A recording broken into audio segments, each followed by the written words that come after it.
Alô, Homem de Terno, estamos de volta aqui com mais um episódio. Novamente, Kaique, muito obrigado por estar aqui com a gente de novo.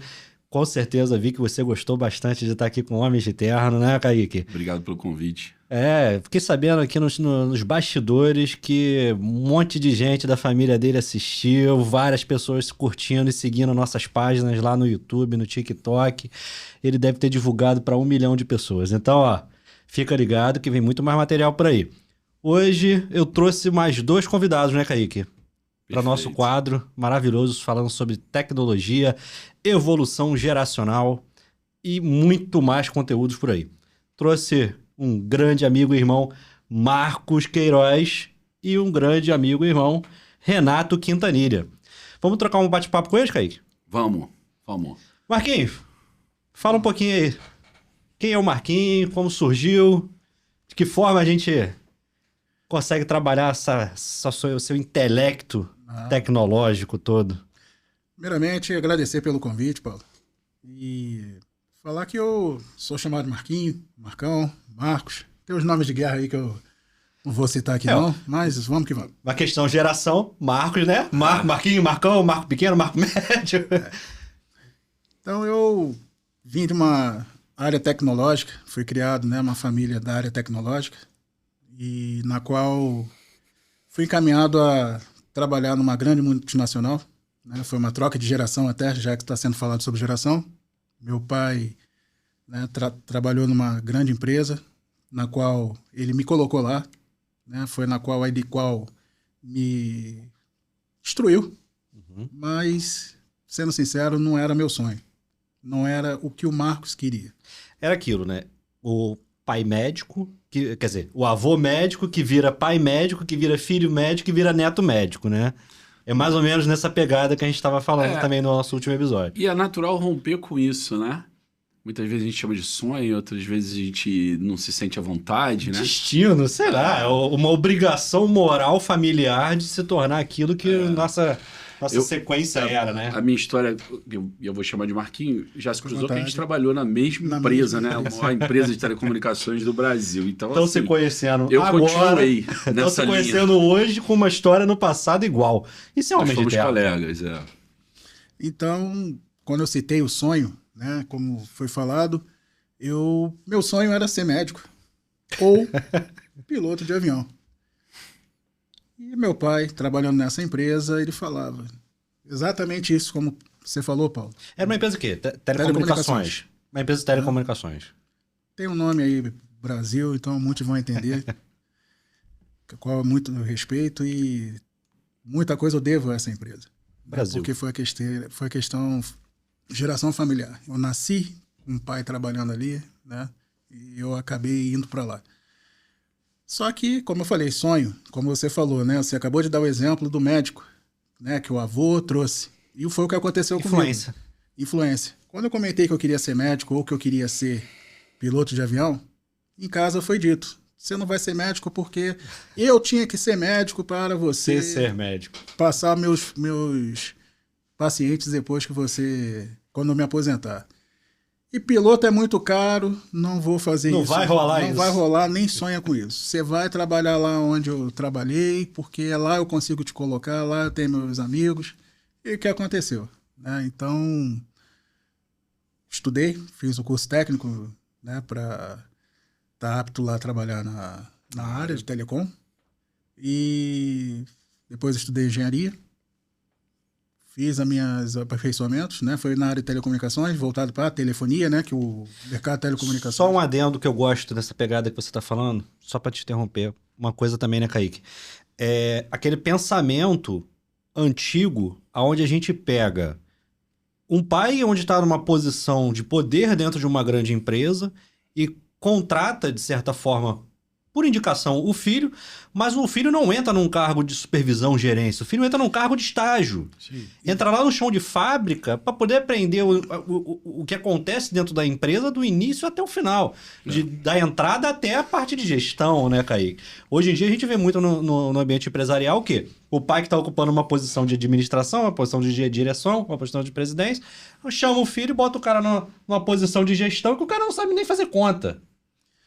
acabou de sair de uma faculdade, que, né? Tem esse aspecto, né? E tem também um conjunto de valores que a gente vem recebendo. Nós somos filhos da geração Baby Boomer, né? Uma geração que teve muita dificuldade, né?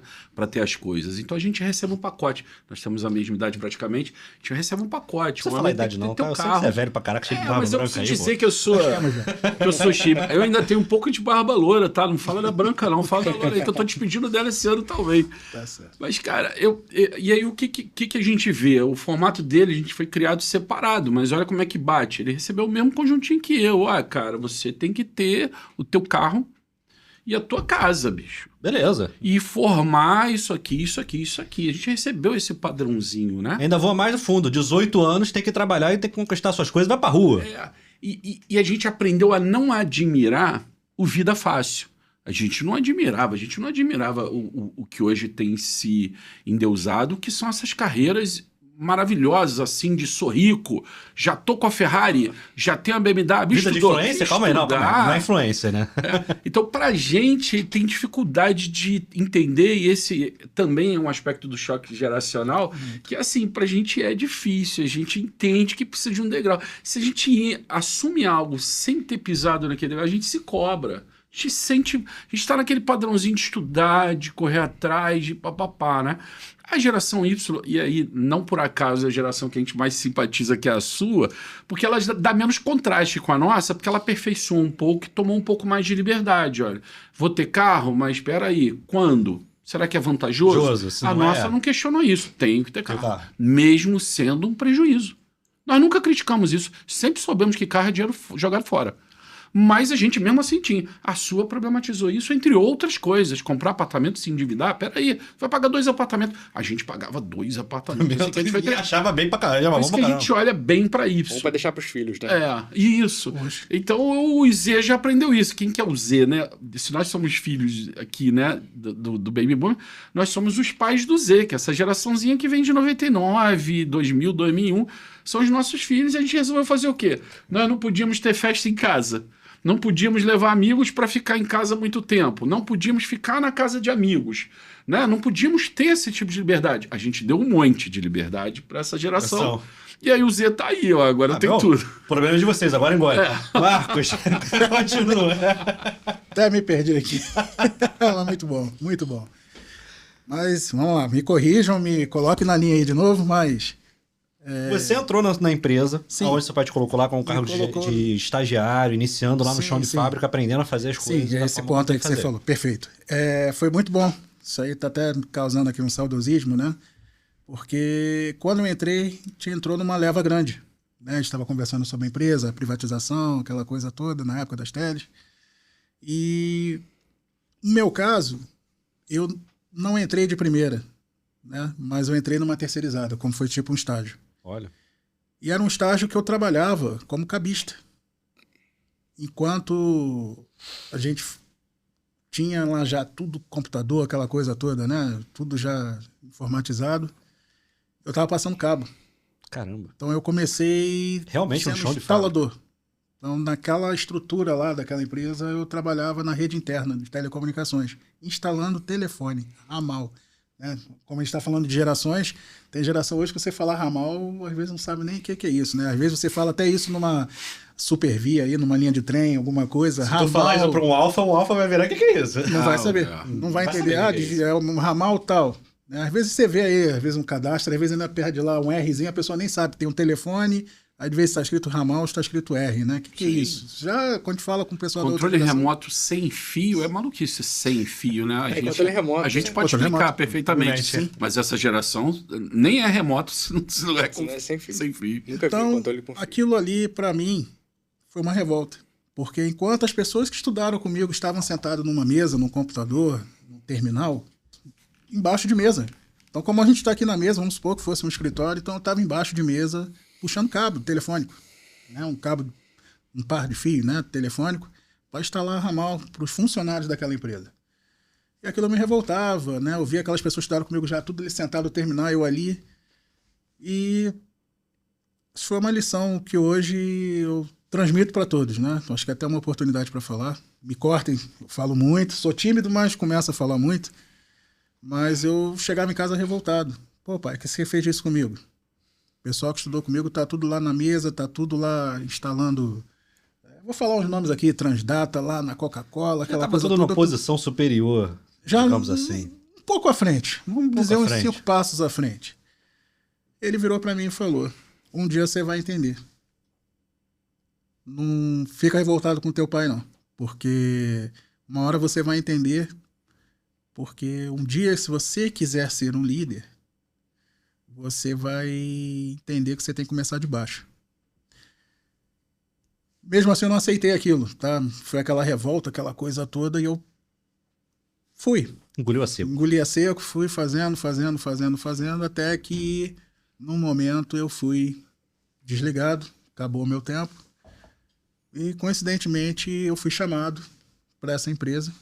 E eu Você deixou de ser terceirizado e deixei acabou de terceirizando sendo efetivado. Então, quando eu comecei a ver aquilo, na realidade, tu começa a entender. As outras pessoas também que estavam sentadas naquele terminal não eram os efetivados.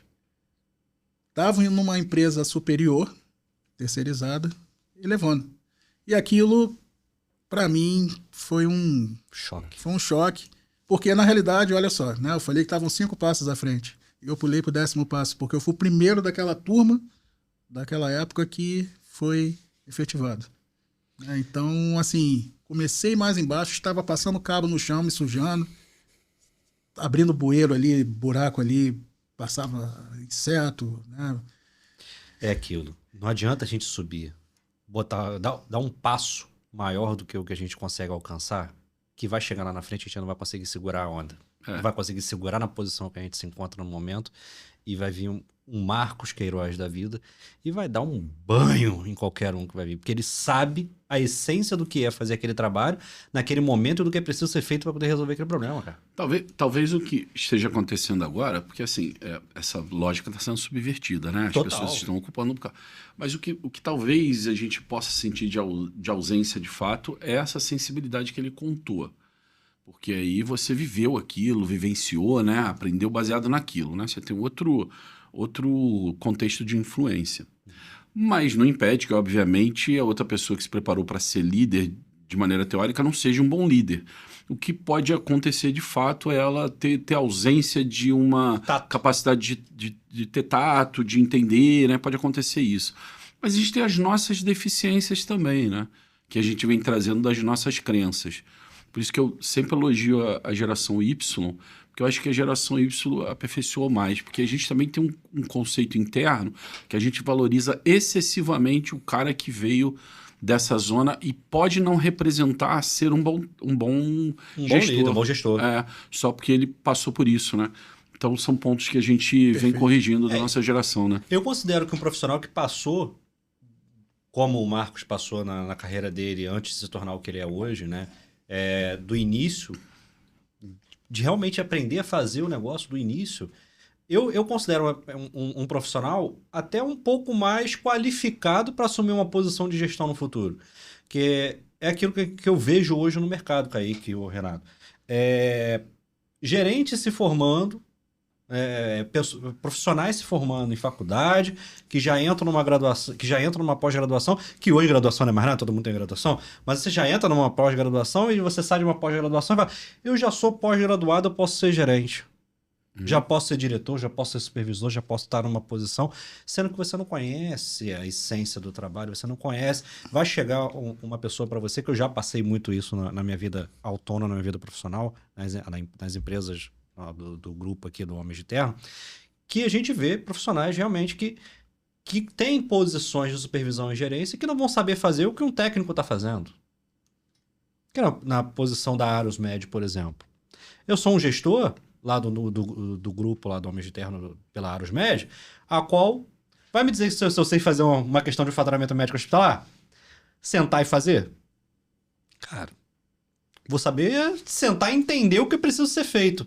Mas eu nunca botei a mão para fazer. Agora, se eu pego um gestor que já botou a mão para fazer, já sabe fazer e vira um gestor, ele vira um gestor qualificado.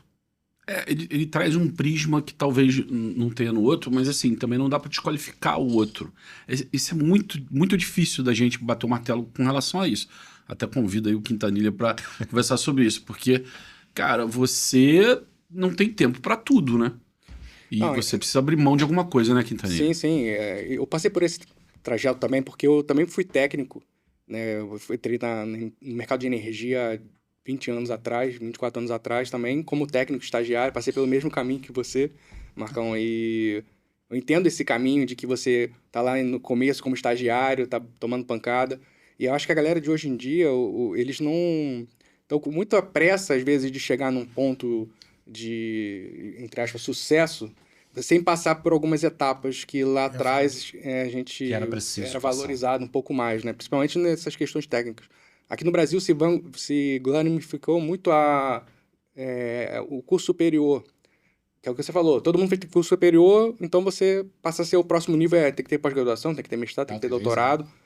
E lá fora você vê questões, pessoas técnicas, que são técnicos e são excelentes profissionais com alto salário e valorizados e, inclusive, com mão de obra demandada por brasileiros que estão indo para lá como técnicos e ganhando super bem. E não tem tanto diploma pendurado. Não tem diploma. A Alemanha tem um movimento muito forte, né? Tecnólogo, Para técnico, né? É o tecnólogo, né? Que até muito assim no Canadá, por exemplo, como a gente está falando da área, na minha época lá eu era técnico. Mas eu já sabia que no Canadá, porque a gente lidava com os fabricantes de equipamentos, né? De diversos lugares do mundo. Então, por exemplo, tinha uma empresa canadense, essa que eu vou citar, a Nortel. Ela fazia centrais telefônicas e equipamentos de telecomunicações, né? Eu estou falando mais de telefonia, que foi a minha área. E eu lembro que quando os técnicos, vou falar assim, da Nortel, do Canadá, vieram fazer a implantação do sistema, conversando com eles, você vê aquele cara, né, o canadense, né, país de primeiro mundo, o cara é doutor. Então, sentado conversando com ele, um senhor e um cara jovem na época, né, da minha idade, por exemplo, tinha 18, 19 anos. Conversando com ele lá, né, aprendendo aquela coisa toda e... Pô, vocês são doutorados, aquela coisa, né, isso até tentando praticar o inglês, aquela coisa toda, e ele falou, não, somos tecnólogos. E tecnólogo era uma coisa que estava sendo implantada ainda aqui, eu tentando entender, e falou, não, esse negócio de engenheiro lá é projetista. É outra coisa. É outra coisa. O engenheiro lá pra gente, ele vai projetar, ele vai desenhar, vai montar aquilo ali. Nós somos tecnólogo, aí eu comecei a estudar aquela coisa, foi o que o Renato falou, por isso eu até tentei levantar aqui a mão, foi na hora que eu comecei a entender que é um nível superior, mas é uma área específica. Vamos pegar, por exemplo, assim, me corrijam se eu estiver errado, mas na medicina. Você faz a medicina, qualquer outra carreira. Estou usando mais a medicina que tipo a gente fala, né? Tem o cardiologista, tem o neurologista, né? Tem o urologista, tem várias outras áreas. Faz a graduação e depois se especializa em alguma outra coisa. O tecnólogo você já entra só naquela coisa, tipo, só vou ser cardiologista. Apesar de que a medicina não tem nada a ver, mas quis dizer assim, pegando um gancho que era o que aconteceu. E entrando nessa seara, o seguinte... Se a gente entrar nesse ponto de estudo e ensino a nível mundial, a gente vai pegar uma série de países que tratam a questão do ensino totalmente diferente. Estados Unidos é diferente do Brasil, o Brasil é diferente da Europa. E a gente vai, se a gente entrar nesse ponto, a gente vai entrar num ponto gigantesco. Então eu convido todo mundo a voltar aqui e a gente gravar mais um podcast sobre isso. O que acontece nesse ponto que eu quero trazer? Que o brasileiro tem uma mão de obra perfeita. Você vai para alguns lugares no mundo, Marcos com certeza vai poder dizer um pouco mais aprofundado sobre isso, até você mesmo, Caio. Existe profissionais que vai ser um profissional altamente qualificado técnico, que vai saber tirar um copo daqui e vai botar um copo aqui. Ele vai fazer isso de uma maneira perfeita. Mas a gente vai pegar um brasileiro que vai pegar esse copo aqui, vai fazer isso, vai botar o porta-copo, que vai construir, que vai apertar o parafuso. É um multiuso. Eu já ouvi muito isso, de que a mão de obra brasileira, ela pega desde o início da produção até o final da produção, né? É preciso separar assim, tem uma estrutura formalizada, técnico, superior, isso é uma estrutura formalizada. A gente tem contemporâneo o movimento maker, né? É onde que esse movimento maker ele entra, né? Esse exemplo que você citou, obviamente, né? Para fim de exemplo, que é o caso da medicina. A medicina tem regra, né? Está regulamentado, né? E você precisa obrigatoriamente ter uma habilitação. Se a gente separa habilitação de habilidade, porque quando você faz o curso de medicina, você recebe habilidade. Depois você recebe habilitação. Você sai advogado, habilidade. Você passou na OAB, habilitação. Funciona mais ou menos assim. Agora, existe uma série de outras coisas que estão acontecendo que rompe com isso. essas atividades que ficaram mais fragilizadas, como ser jardineiro, ser técnico de TV pelo Senac, ser técnico industrial, alguma coisa pelo Senai, né? E aí a gente já rompeu um pouco com essa estrutura formalizada, e eu acho que o tecnólogo que veio na década de 1990, ele veio justamente para tratar esse desembaraço entre técnico e superior, né? Aí agora a gente está mudando essa lógica, os vídeos de 7 minutos, com ferramentas que impedem que você corte a mão, cometa um erro, câmeras de vídeo analítico, aí você dirige um caminhão com menos habilidade do que os nossos avós segurando um fenemê na ladeira, pisando, né? E com menos habilidade, caminhões automáticos, carros automáticos. Então a gente está recebendo profissionais dentro de um novo paradigma. Então a desconstrução é natural. Não digo que engenheiro civil tem que parar de ter habilitação, o médico tem que parar. Não. Assim como ele falou, cara, isso é só um exemplo. E eu acho que tem que ter habilitação, senão vai todo mundo ser engenheiro civil. Daqui a pouco, e aí tem que ter, de fato, ali o órgão regulando, né? Mas é natural que muitas profissões comecem a cair numa certa informalidade ou reduzir o tempo de formação. Por quê? Porque toda a estrutura de paradigma que era muito vazio lá no passado precisava conter no curso. Hoje já não precisa tanto. Já tirou o latim há quanto tempo do direito, né? Então você vai tirando e vai ficando só com o núcleo da habilidade, né? Você vê hoje em dia a parte de programação, você consegue formar um programador em 6 meses. Excelente exemplo. Então, excelente exemplo. Você pode já colocar crianças, jovens, no mercado de trabalho muito mais rápido, sem ter que ter formação nível superior. Então, assim, você... O que tem que pedir programador sem formação superior tá no máximo. O importante é o cara saber fazer. É o cara ser bom. O Quintanilha foi tão feliz nesse exemplo, porque esse é o exemplo real. Eu sou programador desde pequeno, né? E eu estudei matemática e lógica de programação. As linguagens eram de baixo nível, né? Então não tinha o nível de abstração era muito baixo. Então, a gente praticamente selecionava qual o espaço da memória, né? Então você foi subindo essa abstração, quer dizer, você abstrai tudo que tem que fazer e fica num nível muito alto. O nível está tão alto que você já está ordenando. Esses citizen developers já estão ordenando que o sistema faça aquilo dentro de uma descrição. Você pode fazer um comando descritivo que a inteligência artificial já... dando espaço para o engenheiro de prompt. Isso é uma profissão nova, engenheiro de prompt. Prompt engenharia é o futuro, quer dizer, é o presente. Entrando também nesse quesito, a história do Marcos, né, Marcos? Depois da Telecom... Depois da Telecom, né, eu trabalhei, né, fui crescendo dentro da empresa, e um belo dia eu cheguei num ponto, né, que eu vou falar aqui, que eu fui para uma área de auditoria dentro dessa empresa. Foi uma questão até que a gente fala, né? Cada um às vezes já passou por uma área. Imagina você, foi para uma área de auditoria de sistemas. Você vai auditar seus amigos. Isso aí. Seu novo chefe vira para você e fala, você vai lá no teu setor anterior, aquele setor na qual me alavancou muito dentro da empresa, você vai lá agora dizer lá, vai ver o que está de erro lá. Cara, tu já sabe todos os erros de cabo a rabo, tu já fez aquilo, já... Os caras sabem que ele sabe. Ele sabe que ele sabe. Então, o que aconteceu? Ali, um belo dia, eu falei para mim, não vou fazer isso. Vou realizar meu sonho. Por quê? Preciso entrar nesse ponto. Eu sou ainda da geração X, mas aquele filho canguru. Eu era o filho canguru. Então... por mais que já estivesse com idade, mas eu tinha que dar satisfações em casa. Vou realizar meu sonho. Por quê? O próprio pai deu aquele gatilho. Agora você tem teu salário, agora tu tem a sua vida. Fiz minha parte. Voa. Vai realizar seu sonho. Quitou. E um grande amigo também, ele estava desempregado, ele fez um curso de comissário de voo. E como ele sabia, né? Na minha época, eu gostava muito de mochileiro. Então, todas as minhas férias nesse período era rodar o mundo. Isso, né? Vou chegar lá. Eu comecei a correr, assim, num período que ele passou por uma empresa, uma grande empresa, ela está até hoje ativa aí, é das maiores do Brasil.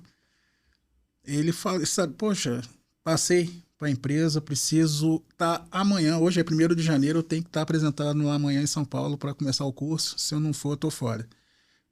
não tem voo, não tem ônibus, me leva de carro, me ajuda, eu dirijo, eu pago tua gasolina. Eu falei, não é assim não, calma, não sei o quê. Então eu, como conhecia muito de viagem, sempre gostei, eu peguei esse amigo meu e com ele, no dia, ele morava em Copacabana e eu lembro que eu encontrei com ele no aeroporto Santos Dumont. Nisso estava com ele, né, um outro comissário, 2 pilotos que tinham passado para essa empresa nesse mesmo, né, nessa leva, estavam no mesmo desespero. Que era ano novo, eles tinham que estar lá dia 2 de janeiro, que era o primeiro dia útil do mês. 45 do segundo tempo. Isso.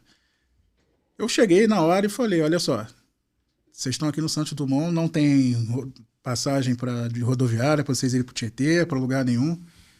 Tem um avião que sai de Manaus, ele vai pousar no Galeão, do Galeão ele vai para São Paulo.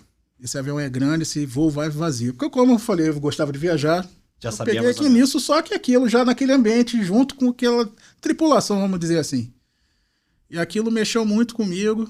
Chegamos foi que lá no ano? Galeão. Isso foi em 2000 Não, foi tem 2009. 2006, perdão. 2006. E eu peguei na hora e falei assim, cara, o que eu tô fazendo lá sentado numa coisa? Um sonho meu que eu nunca realizei. Auditando os outros que eu não Tô quero auditando auditar. os outros que eu não quero auditar. O que eu faço agora? Quando chegou aquilo ali, eu lembro que eu deixei eles lá, eles conseguiram embarcar, foram embora, foram muito gratos, aquela coisa toda. E eu, caramba, o que eu faço? Voltou pra casa com aquele Voltei pensamento. para casa com aquele pensamento. No dia seguinte, eu lembro que dia 3 de janeiro, era uma quarta-feira. Foi isso mesmo. Não, enfim, era uma. Não vou agora saber de dias, mas eu peguei, fui num curso, ficava no subsolo do aeroporto Santos Dumont. Skylab. Isso. E fui conversar. Lembro do nome do secretário lá do curso, Beto. Eu conheci. Eu virei para ele e falei, como é que eu faço para me inscrever para curso, para ser piloto de avião? Ele olhou para mim e falou, pô, cara, faz helicóptero. Uma máquina fantástica. Tem uma brincadeira aí, não vou falar que isso vai dar problema. Não foi feito pra voar. Não sou eu que tô falando. Homem de terra não pode falar. É uma máquina fenomenal. E me inscrevi no curso e fiquei praticamente um bom tempo fazendo curso escondido. Como eu falei, filho canguru. Minha mãe, uma grande companheira, né, de confidências, sabia de tudo. Mas como encarar aquele pai que te criou Pra ser da para Telecom. ser da Telecom? Seguir os passos. Seguir os passos dele, né? Que eu acho que é válido depois um dia ser discutido essas questões, né, de gerações, como ele falou, o Kaique falou ainda agora, né? A gente é preparado. A pressão que a A gente pressão, sofre, né? Então, além disso, ser o melhor em tudo. Acho que a geração de vocês sofreu muita pressão pra isso. Principalmente a geração de Isso vocês. é bom abrir outra discussão voltada a isso. Eu nem tanto. Meu pai é Botafogo, eu sou Flamengo e não tive essa pressão. Né? Não, lá em casa é a mesma coisa. Meu pai é botafoguense, tricolor, sou vascaíno. Meu pai também foi botafoguense, sou flamenguista e só não vou falar o único time que eu não torço aqui no estado do Rio de Janeiro. O resto, mas nenhum foi citado, ele não foi citado aqui não. Tô dando Soltos. soltos aí para o pessoal colher aí.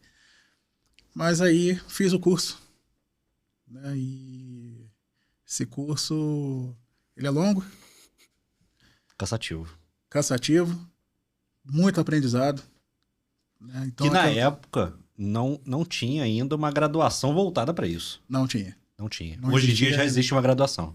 Que é bem já tocar nesse ponto que a gente falou, o piloto de avião, né, o pessoal que estiver da aviação ouvindo isso, mas é um curso técnico. Tanto que quando você tem a sua habilitação, é certificado de habilitação técnica, CHT, é técnico, segundo grau. Requisitos, você tem que ter o segundo grau. É aquilo que a gente tá falando, Kaique. Só que hoje, para você entrar numa companhia aérea, você tem que ter o nível superior. Então, o que você vê muito nesse mundo da aviação? Vou entrar A no gente tá pouco. falando de graduação pra entrar numa companhia aérea hoje. Hoje é Na exigido. sua época não era exigido. Era. Já era exigido? Assim 2000 como tem. 2006, 2007 era exigido? Já, É mesmo? e Caramba. acho que intensificou mais. Foi quando foi criado o curso de Ciências Aeronáuticas, né? Perfeito. Foi, sim. Foi 2009, 2010. Hoje já tem algumas universidades no Brasil que... Sim, tem até EAD. Hoje em dia tem o EAD. Como é que você vai se falar? Vou falar nada. Eu sou a favor do EAD, vou ficar quieto. Não é a favor? Sou. Piloto Ah, de avião EAD. Não, mas Tem o Flight Simulator, porra. Flight Simulator, hoje Mas vou te falar, até em loco tem Hoje, Flight Simulator. Vou contar para vocês, até uma questão, né? Eu peço licença aqui, assim... Quando eu comecei, eu conheço o Flight Simulator, tá? Se a gente tá falando, a gente vai entrar nessa... O assunto é tecnologia, então eu tô misturando um pouco. Mas quando eu comecei a mexer com tecnologia, foi uma coisa que eu, né, agradeço muito ao meu pai e gosto muito até hoje. Sinto falta e vou chegar nesse ponto. E faz diferença para ser o que você é hoje. Meu primeiro computador, vou falar pro Kaique aqui, porque nós nos conhecemos aqui. TK3000. MSX. Sabe qual foi meu primeiro computador? Prologica CP500. Não existia nem HD. Procure aí, quem quiser, bota na Não é da minha geração. Bota na legenda aí, diretor. Explicação. Meu primeiro computador foi um CP500. Uma impressora matricial chamada Mônica. Eu estou falando, tô aqui... Já era um computador já naquela época quando Você lembra disso? Eu ganhei, aquela coisa como eu falo, fui criado muito na situação de começa de baixo. Meu pai sempre me ensinou assim. Eu cito muito, peço perdão, mas é a minha base de educação, foi por isso que eu cito muito ele. Mas foi um CP500, mas na época quando existia o CP500, meus amigos onde eu morava, né, na região, era MSX da Gradiente. Aí veio o MSX DD Plus, que já era aquele, o CP500 era aquele 5/4. Eu tô dando aqui spoiler pro pessoal pesquisar mesmo na internet, né? Tem gente rindo aqui que eu tô falando. Google depois de assistir esse episódio. Os disquetes 5/4. Era DOS, nem era DOS, né? Nem lembro mais. Basic. O primeiro que eu conheço é aquele Comecei a que programar. Sistema operacional Basic. O primeiro que eu conheço é aquele que tem um tubo colorido atrás, não é esse não? O CP500 já é da linha PC, né? PC, já era PC. Era personal computer. MSX é praticamente uma máquina gráfica, uma das primeiras máquinas gráficas, Foi um né? Ele já tinha um sistema operacional, bootava já internamente, e aí você carregava um Basic, carregava através de uma fita. Caramba. Tinha os gravadores da Nacional, que depois virou Panasonic. Tô falando aqui, tem gente aqui falando aqui, porque tô entregando a idade. Né? Porque anotava a posição na fita, igual você anotava de uma música e buscava o programa, né? Na fita, cassete. Se você pegar aí naqueles, né, aqueles gravadores... Isso só pra gente trazer aqui um conceito de tempo. Foi quando? O que? Esse CP500? 1900 e alguma coisa. 1992, 91. E mesmo assim, esse Então, computador já era da década dos 80, né? O 1990, Caio. 91. Você entendeu meu raciocínio? O MSX. 1990, 2025. 91. 35 anos, a gente tá falando de IA agora. 35 anos. Você quer 35 anos? É pouco. Em comparação com o que a gente evoluiu. Não, a gente tá falando de computador quântico agora. Tá falando de computador quântico. Computação quântica. É muito pouco tempo. O que espera da gente no futuro, cara?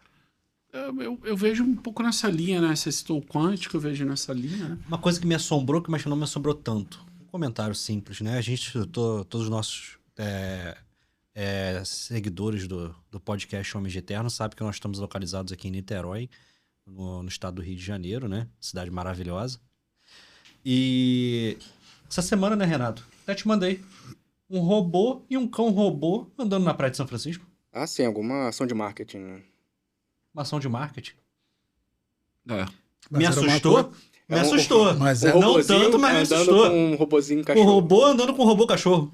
Inclusive, são aqueles robôs que a gente via já assustados aí na internet, né? No Aquela máquina bélica. É, né? Você me passou isso daí também. Eu vi, eu não havia lhe respondido, mas eu me assustei porque não imaginava ainda ver como uma ferramenta de mídia. Ainda trago pro pessoal se ligar nisso. 35 anos, cara. A gente saiu de um computador onde você tinha que encaixar uma fita para poder baixar um programa para utilizar para um robô na praia. Inicialmente a gente viu isso pela Boston Dynamics, né? Fazendo aqueles robôs lá e primeiro você vê essas aplicações na área militar, né? Depois... E agora em todas as áreas. Eu vi esse robô na Innovation Wiki. uns 2 anos atrás. Do Brasil. Aqui no Brasil, E agora já tá aí na rua, o pessoal usando... Eu tava no Plaza agora esses dias. A gente pega um robô Shopping. desse. A gente pega um robô desse, né? É um robô que transmite a aparência de ser um ser Humanoide, humano, assim, humanoide, com um robô cachorro, né? Sim, parece um cachorro. Um animal doméstico, um pet, né? E a gente pega a ideia que o Renato trouxe agora, que foi o quê? Ferramentas utilizadas de forma bélica usando para comunicação. Então nós estamos indo de bélico a comunicação. Isso tem uma razão E muito esse simples. meio todo. Mas tudo foi Tudo isso. é começado, toda a tecnologia. tecnologia, ela inicia Uma no parte. poder bélico, né? Sim. Poder bélico. É porque tudo tem a ver, os países mais ricos, mais importantes do mundo, investindo em pesquisa, né? O Brasil era 3 Chinas em 74. A China é o que é baseado em pesquisa, né? Investimento em pesquisa, em tecnologia, né? E aí o exercício do contexto, esses tênis Nike vindo, né? Dos experimentos dessa questão toda da corrida espacial, né? Tem uma série de coisas, né? que vem daí. Então isso é pesquisa. O ponto que a gente traz e que aí é legal a gente colocar em evidência é que filosoficamente você construiu um humanoide e ainda definir o sexo, se ele vai ser um androide ou uma ginoide. E tendo no mundo tanto habitante, gente sobrando, gente esperando alguém puxar para andar na praia com um cachorrinho. E a gente está ocupando o lugar do ser humano. Isso tá tudo a favor, obviamente, da pesquisa. Quando você bota um humanoide andando com um cachorrinho, porque por que a gente anda com um cachorrinho? Às vezes é chato, mas você tem que andar com o teu cachorrinho. Filosoficamente, o cachorrinho te dá um prazer, você gosta de bicho, e você também dá cuidados pro bicho, né? Perfeito. É quando você paga um humanoide que não tem essa obrigação, com o cachorrinho que nem sabe para que serve o passeio, porque não tem autoconsciência, e você coloca aquilo ali, é para a sociedade observar onde a gente já está pisando. Mas isso não tem uma utilidade imediata, né? Isso que é interessante. Claro, aí você pode filosofar, vou botar esse humanoide para ele ficar agradável visualmente, para poder vigiar as praias de Caraí, com um vídeo analítico ali, né, embarcado, e ele vai olhando questões anormais, e aí se tiver um assalto ele pode enfrentar, porque eu não perco uma vida humana, né? Sim. Então você tem alguns propósitos assim para colocar, né? Mas o mundo é um pouco esquisito mesmo.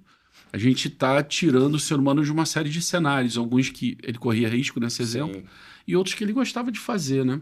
De certa forma a gente está realmente pegando potencial tecnológico de robótica e tudo mais, substituindo a mão de obra humana, que isso é um clássico. O HH exposto ao risco. O HH exposto ao risco. E, de certa forma, criando novas funções e novas categorias de emprego, mas que, ao meu ponto de vista, que não substitui a mão de obra que nós temos hoje ociosa no mercado. Mas eu acho que você tem que adaptar para uma nova realidade. Então você hoje... a gente teve um exemplo recentemente no Rio, teve uma lei na LERJ que estavam querendo obrigar os shoppings a terem um atendimento de uma pessoa lá, ao invés de ser o autoatendimento. Então tem que... não, porque vai perder os empregos e tal, mas quantos empregos não gerou aquela empresa que está construindo aquela máquina de autoatendimento? É um valor agregado muito maior de mão de obra ali, que você tem que ter um pouco mais de instrução, de treinamento, de uso de tecnologia, ao invés de você botar uma pessoa ali que vai ficar lá o dia inteiro trocando dinheiro.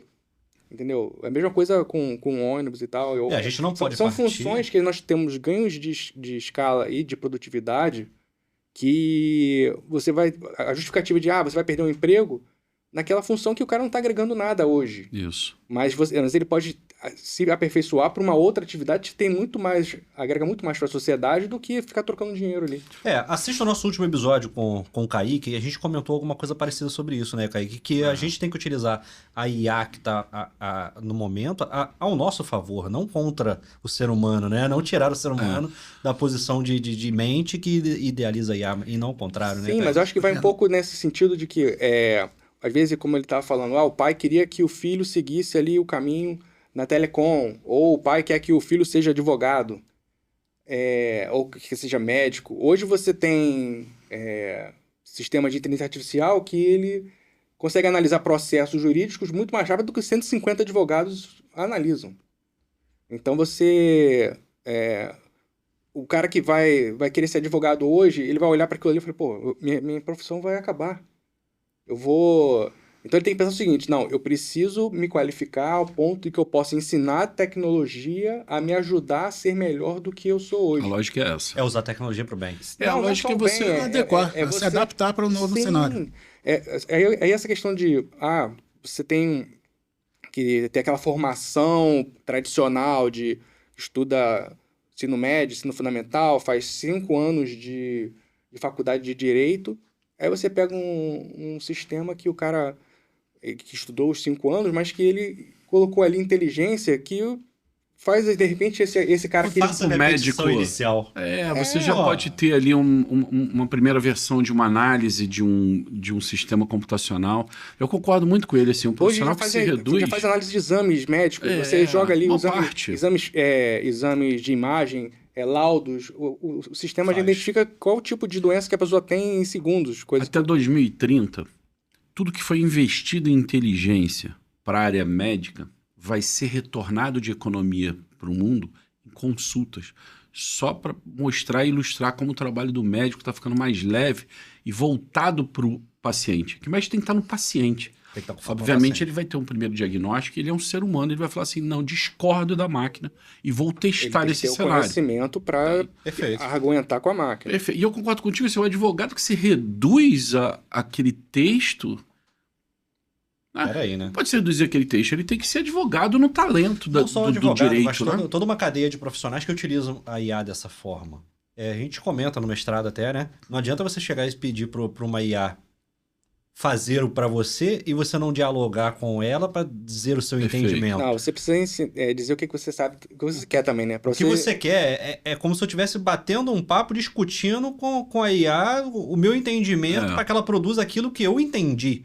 Não que ela entendeu. Nós temos um descolamento que aí é um problema de Ocidente, e o Ocidente está acordando já há uns anos para cá, né? Porque o mundo oriental está fazendo melhor, que é não descolar a pesquisa do desenvolvimento da educação. Sim. E aí tem uma vacância enorme em países enormes, como os Estados Unidos, não tem mão de obra para tocar tecnologia, para assumir esses novos cargos.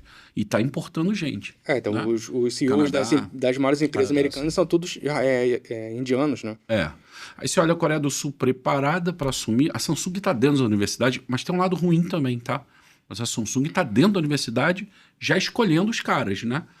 Mas tem um lado ruim, esses países têm um nível de suicídio muito alto, você tem que balancear, e aí talvez o Ocidente faça melhor no sentido mais humano, né? Sim, sim. Mas os chineses, eles estão prontos para a tecnologia, para aquilo que é gerado, né? Resultante do processo tecnológico. E aí você tem gente para fazer a manutenção da robótica, né? Perfeito.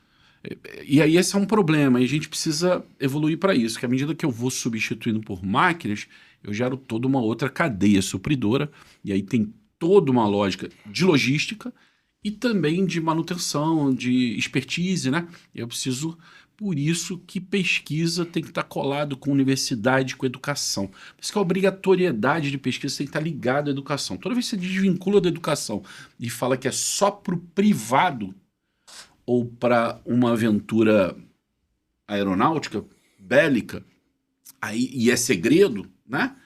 Aí você perde grandes oportunidades. E aí a gente está no meio dessa briga, né? E graças a Deus a gente está no lado de ninguém, mas a gente está recebendo o melhor da China e o melhor dos Estados Unidos que eles podem dar pra gente. Sim. Aí ninguém vende urânio, aí pra gente, né? Mas a França está vendendo submarino nuclear. E a Rússia vai vender urânio enriquecido porque a gente não está enriquecendo. Então os países estão ajudando a gente porque a gente não está pegando lado nenhum e a gente está conseguindo embarcar nisso, né? É um momento interessante do nosso país dentro desse contexto. Então, assim, quando eu falo das gerações nos outros países, uma geração nossa Z aqui, ela é diferente de uma geração Z que está acontecendo lá. Né? Trabalho com vários chineses, né? Uma menina de 12 anos que está tocando integral já no ensino médio. Entrando nesse conceito agora do Marcos, como eu estava concluindo agora, então ele foi buscar um sonho dele de sair da telecom, né, dessa questão de pressão familiar, de seguir a carreira do pai, né, da família, e acabou se tornando um profissional da aviação, né, Marcos? Sim. E como eu citei aqui, eu olhei para o Kaique, mas hoje, com essa inteligência artificial, você, assim, eu deixo, né, essa questão de inteligência artificial voltada para a aviação. Existem canais aí em redes sociais que já são profissionais nessa explicação. Eles sabem quem são, eu os respeito, porque cada um tem sua opinião, por isso eu não vou dar um nome só aqui, são vários. Mas Que é uma discussão muito sensível. eu Né? acredito que Porque seja. hoje, numa aviação, a gente... Vou fazer a pergunta aqui hoje. Vocês entrariam num avião que vocês saberiam que não existe um piloto? Eu não. Eu ainda não me sinto confortável, é isso. Eu só vou fazer essa pergunta, só vou deixar isso aqui no ar. Que a notícia é porque já não tem há bastante tempo, né? Desculpa informar, né? Não, temos excelentes profissionais, eu falo isso, né? Até a gente está falando muito de gerações. Né? Eu até vou ser um pouco emotivo. Eu já fui instrutor de voo e eu já tive a oportunidade, no momento, né, de dar instrução para pilotos futuro, né? Você vai crescendo. Existe uma, né? Isso aí, se cada um consulte, quem tem um interesse na aviação. Tem uns degraus até você chegar cada um no seu caminho, né? Lá do que você deseja. Né? Eu recebi até uma mensagem, né? Tem 2 amigos pilotos hoje, um está na executiva, um também está numa linha aérea, que teve a 3ª instrução comigo. Negócio de curva de alta, E ele fez uma prova essa semana de elevação e ele veio mandar mensagem para mim. Pô, sou muito grato, não esqueço disso, não sei o quê. Tirou foto lá, aquela coisa, né, assim, do tempo lá para trás. Aí a gente fica pensando, pô, naquele tempo era um aviãozinho, Cessninha, hoje já estamos com aviões aí tudo computadorizado, né? Não, digo até de aviões de pequeno porte. Então você começa assim, como seria hoje? Sim. Né? Apesar que ainda não estamos lá, é isso que eu tô falando. Então, assim, tem que... Na aviação... Eu acho que nesse ponto a gente tá bem longe ainda, né? Não é bem longe. É questão de custo. Então, tipo, você pega hoje uma aeronave que as escolas de aviação usam, né, que é o certo, é aquilo que hoje eu compreendo. Eu ainda aceito nessa parte. Quando eu falei que às vezes tem que começar para baixo, como eu citei na Telecom, puxando o cabo, mas depois você tá sentado lá numa auditoria sabendo que desde aquele cabo ali começou tudo. Um par de fio que sai de um terminal telefônico, até a chamada chegar no assinante B, que era falado assim, né, o assinante que você está ligando, você tem que começar por debaixo. Então, na aviação, por exemplo, hoje eu ainda sou favorável que seja voado em aviões muito, muito convencionais, do famoso para a geração que hoje fala bem assim, vamos falar na linguagem deles, do reloginhos.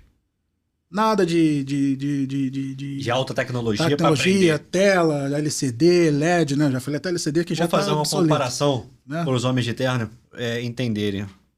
Pode até dizer se eu estou errado ou não, né? Não, claro. A gente faz autoescola num carro manual ou a gente faz autoescola num carro automático? Excelente. Ainda. Mas lá fora, nos Estados Unidos, você já dirige seu próprio carro, que lá a maioria é tudo carro automático. Você já tem classes de motoristas que não... Eu sei que eu soube de uma passar uma menina marcha. que foi sorteada no Mini Cooper, ela falou, não, eu nunca dirigi carro manual. É isso. É realidade. E eu vou falar uma coisa pra você, tá? Eu já tenho carro automático desde 2007 já, né? E eu fui entrar num carro manual, aí eu liguei o carro e passei a marcha sem embreagem. Entrou, porque era um câmbio da Volkswagen, entra, né? E o carro deu um pulo. E aí eu falei, caramba, a vida inteira, eu tenho muito mais tempo com manual, mas é porque é bom. E se é bom, você vai evoluir para isso. Não tem sentido mesmo, tá? Ficar trocando marcha, parando. Quando eu pego o Uber manual, eu falo, olha isso, eu já fiz tanto isso, mas olha isso. Não tem mais sentido. Não tem mais sentido. Não tem. Mas eu entendo o ponto que o Marco falou, né? A gente tem que aprender nas raízes para poder se tornar um profissional. Para algumas coisas, sim. Eu falo assim da aviação, nesse como quesito outras da aviação. coisas. Até a medicina. Mas que nós eu somos citei, usuários. Tem um ponto importante, né? Tem uma linha aí, né? Porque tá falando de um profissional que aí eu concordo. O cara que toca uma van, ele tem que entender, inclusive, da mecânica do carro, de tudo que está acontecendo, sinalização de pneu, porque ele está levando uma de vida e a carteira dele é especial para isso. Nem sou eu que estou inventando, ele tem a carteira C. E aí, para ser piloto, é diferente para eu ser passageiro. Para eu ser passageiro, eu posso sentar na poltrona. Tu entra num carro, o manual do carro é 200 páginas. Você entra num avião, são 30 manuais dentro de uma cabine. E eu tenho medo, rapaz, porque a gente chega, recebe todo aquele briefing, as instruções, e quando você senta na asa ali, você tem um encaixe. Eu falo, cara... É uma responsabilidade de diretoria, Santana. Uma única vez, uma comissária me perguntou se eu está confortável de sentar aqui. Tinha 35 anos. Eu falei, cara, o que merda que eu fiz? Calma aí, peraí. E é a poltrona que flutua. A sua poltrona flutua. Aí já fica gente nervosa. Minha poltrona flutua, bicho. Já morri na descendência. Né? Do lado da porta ali de saída. Aí esse ponto que ele tá falando, eu concordo. Aí o cara tem que conhecer a máquina. Essa é a profissão do cara. É a profissão do cara. Porque para você voar um avião, temos aí as condições, né? A gente tem a mecânica da aeronave, tem uma questão aqui uma coisa bem interessante a ser estudada, né? Com a inteligência artificial, meteorologia, que é uma coisa que não é exata. É exata, mas eu digo, o exato que eu digo, a gente não sabe se vai chover daqui a pouco ou não, apesar das previsões do tempo hoje. Não, a previsão do tempo hoje que nos passam, ela é excelente. Mas algum fator que aconteça no meio do nada... Aquele 1%... 1% vai modificar tudo. Então, você tem uma previsão de tantas semanas aí daqui para frente. Perfeito. Tudo bem, temos a condição, né,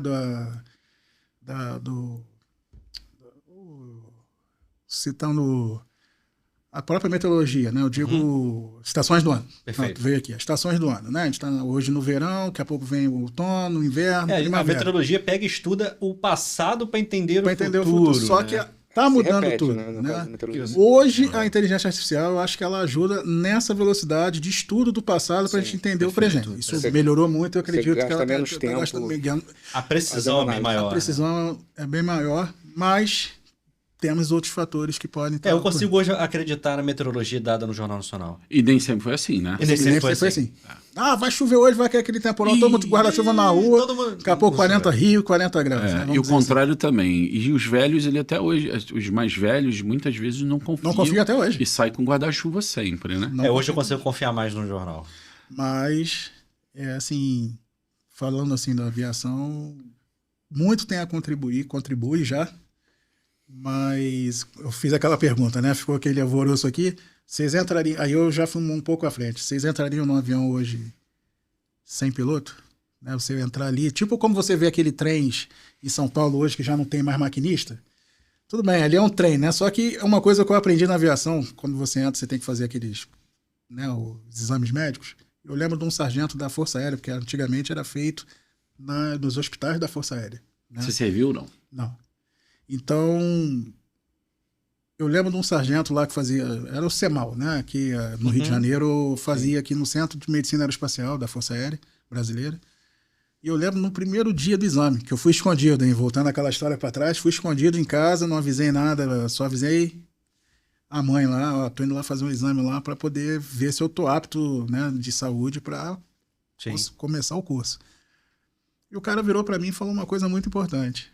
Você vai lembrar disso sempre na tua vida. Isso tem tempo, né? Carro, por isso que eu citei do trem agora aqui, pra vocês entenderem, né? Tô querendo dizer, coisa com roda, tá aqui na linha de raciocínio. Carro com enguiça tem acostamento, e lá em cima. Então, eu tô falando já, criando esse impacto aqui, deixar todo mundo pensando, aqui a gente entra hoje num trem em São Paulo, acho que é a linha amarela, não lembro agora, que não tem mais maquinista, né? Assim como já tem em lugares no mundo, mas estou citando aqui no nosso país. Você vai só ver um vidrozinho cheio de luzinha ali piscando, você vê ainda ali alguma coisa ali que eu acho que deve poder ter aí uma intervenção humana por algum motivo. Você imagina você entrar na porta do avião, você olha para a sua esquerda, né, ou direita, dependendo da porta do avião que você está ingressando, você vê aquelas luzes todas aqui, já piloto já tem um monte de coisa para ver, e aquilo você vai voar. Não tô botando medo em ninguém, mas é só para deixar a gente pensar. Eu vou deixar, na verdade, Marcos, pegar esse teu gancho, eu vou deixar 2 perguntas para casa e eu quero que vocês 3 voltem pra gente continuar esse assunto. A pergunta do Marcos: tem acostamento no céu? E a pergunta pro Kaique: pensa e me responde no nosso próximo episódio, Kaique. A mente humana é mais rápida ou não é mais rápida do que a mente de um computador? Pensa sobre isso, me responde no nosso próximo episódio. Pessoal, foi um prazer enorme estar aqui com vocês. Acompanhem as nossas redes. E, eles 2 têm que responder isso pra gente no próximo episódio. Hein? E muito obrigado a todos os nossos patrocinadores do Homens de Terno, que são, diretor, Herd Informática, nossos amigos lá com o Fábio e o Davi, que tomam conta da nossa parte tecnológica, dos nossos computadores, principalmente do grupo das empresas Homens de Terno. Trader 4D, do nosso magnífico Felipe, lá com os investimentos, que vai estar voltando aqui com a gente para falar sobre os investimentos. Tanto na parte de swing trade, day trade, Buy Hold e por aí vai. Melhor o Felipe falar um pouco melhor, né, Kaique? Porque eu acho que o Felipe consegue destrinchar esse assunto legal. Muniz e Souza, nossa corretora de seguros, que sem eles eu fico totalmente sem segurança de sair de casa. Homens de Terno, diretor do Estúdio Podcast. Muito obrigado, Flávio. É um prazer enorme estar aqui com você novamente nessa estrutura magnífica. Marcos, fica o convite para responder essa pergunta. Kaique, você já é nosso. Obrigado já é de novo, casa. Paulo. Te agradeço. Prazer enorme estar aqui com o Marquinho Quintanilha. Muito legal conhecê-los. Espero que a gente possa trocar uma ideia aí para frente, para mais e mais assuntos aí que todo mundo quer ouvir. Bom. Né, Marcos, muito obrigado pela visita e pela Eu agradeço companhia. o convite. Espero não ter falado muito em muitos detalhes, mas Mas é isso que o pessoal gosta, eles têm que É. acompanhar o canal, Marcos. Mas foi muito bom, fico muito grato. Foi uma surpresa, né? Foi um choque aí, vim sem primeiro podcast. Muito obrigado. Quintanilha, nosso intelectual aqui, com altos pontos formidáveis, né, Kaique? Conseguiu dar uns ganchos maravilhosos aqui pra gente continuar o nosso assunto. Obrigado pela companhia. Eu que Espero agradeço o você volte. convite. Pô, quando quiser, é só chamar. Perfeito. Diretor, é isso. Homens de Terno, nos vemos no próximo episódio.